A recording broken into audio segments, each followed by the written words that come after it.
नमस्कार दोस्तों। पर्यावरण के ऊपर जो हाल है वो हम सब देख ही रहे हैं। सर्दियां हैं, स्मॉग है, और आज सब बात कर ही रहे हैं कि वातावरण साफ़ होना चाहिए, ये होना चाहिए, वो होना चाहिए, हवा साफ़ होनी चाहिए। क्यों नहीं हो रही? सरकार क्या कर रही है? करेगी जो करना है, हमें जो करना है। बट आज मैं एक चर्चा करना चाहता हूँ धर्म और पर्यावरण पर। सुनने में थोड़ा अजीब लगेगा आप लोगों को, लेकिन जैसा हमारा व्यवहार निजी जीवन में पर्यावरण के प्रति है, वही हमारा विचार और व्यवहार धर्म में भी पर्यावरण के प्रति है। कोई भी धर्म, सनातन धर्म हो, सिख हो, जैन हो, मुस्लिम्स हो, क्रिश्चियंस हो, हर धर्म में पर्यावरण का सम्मान है। हाथ पैर धोए बिना ना आप गुरुद्वारे जाते हैं, ना मंदिर जाते हैं, ना मस्जिद जाते हैं। ठीक है, तो पानी तो चाहिए। हर धर्म में प्रकृति की पूजा है। आप मंदिरों में भी फूल चढ़ाते हैं, गुरुद्वारे में भी मत्था टेकते हैं, तो सरोवरों के आसपास होता है। पवन पिता से हमारी बात शुरू होती है। वरुणाय नमः, अग्नि नमः से हमारे मंत्र शुरू होते हैं।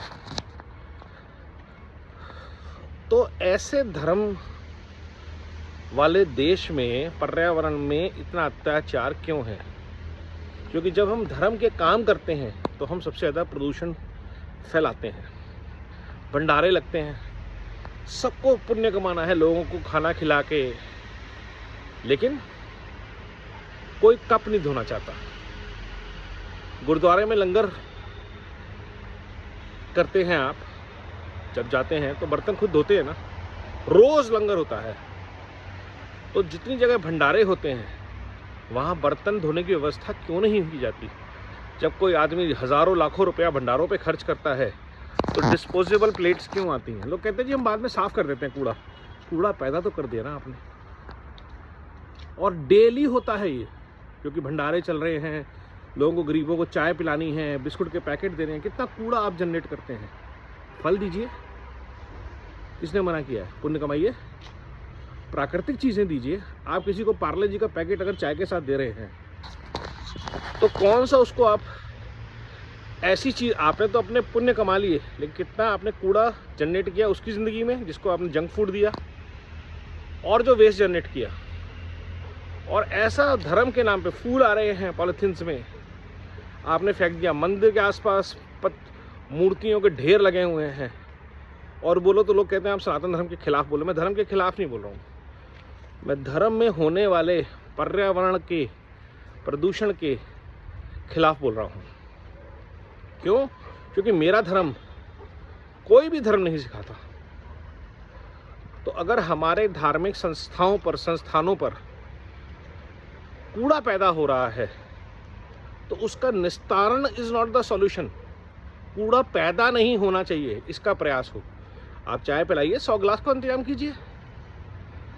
जिसने भी करना, जिसको प्रॉब्लम हो वो कर ले। ऐसी समस्याएं अगर 10,000 मंदिरों में रोज 100 लोगों को भी चाय पिलाई जा रही है,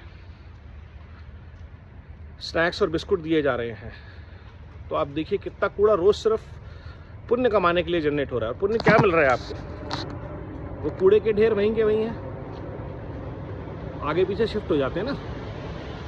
वो जो कप हैं प्लास्टिक के या जो रैपर्स हैं, वो कहीं जाते तो नहीं हैं। तो मेरा सबसे अनुरोध कि जितने भी धार्मिक लोग हैं और जो पुण्य कमाना चाहते हैं, आप ये देखिए कि आपकी धार्मिक दिनचर्या जो है उसमें कहीं आप प्रकृति का नुकसान तो नहीं कर रहे हैं। सृष्टि से बड़ा कोई धर्म नहीं है, और सृष्टि से बड़ी सेवा से बढ़कर, सृष्टि की सेवा से बढ़ के कोई सेवा नहीं है।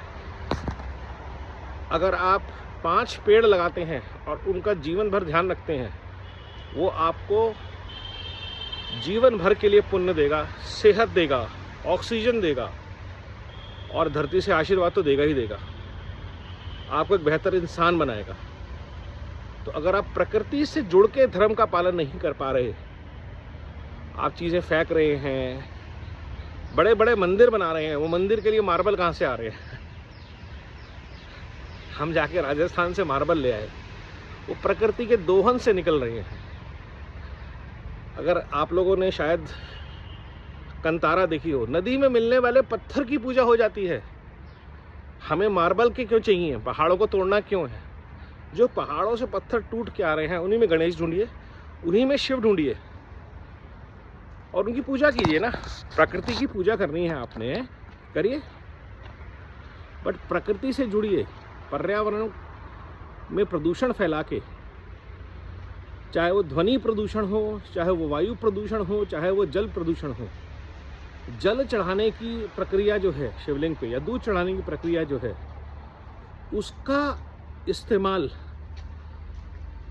प्रकृति के लिए कीजिए। वो जो मिक्स बनता है दूध और पानी का, वो फर्मेंट होकर नेचर के लिए बहुत अच्छी चीज़ बन सकता है। हम उसे सीवर में बहा देते हैं। समझिए, छोटी छोटी चीज़ें हैं।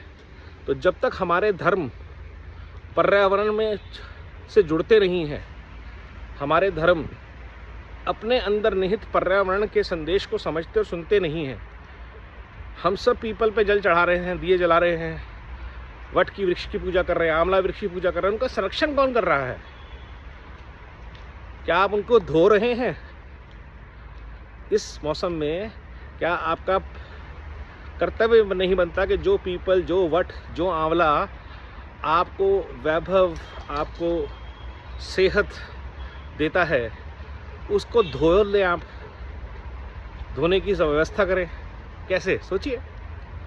तो प्रकृति से जुड़िए, सृष्टि से जुड़िए, सृष्टि सेवक के भाव से प्रभु की सेवा कीजिए।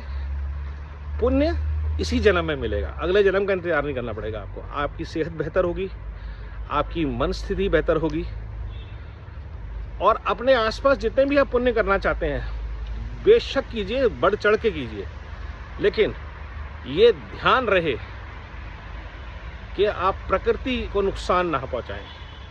पत्तल में देना है तो पत्तल में दीजिए, दोनों में दीजिए, कुल्हड़ में दीजिए, बट कोशिश कीजिए ऐसी चीज़ में दीजिए जो कूड़े में ना जाए। ये भी जाएगा, स्टील के प्लेटें लाइए, धोने वाले का इंतजाम कीजिए, खुद धोइए, सेवा कीजिए। सेवा करने का शौक है ना, पैसे देके, तो कीजिए ना सेवा। बट प्रकृति का दोहन, प्रदूषण धर्म के नाम पे बंद हो तो शायद बहुत बड़ा काम हो जाए। जय हिंद।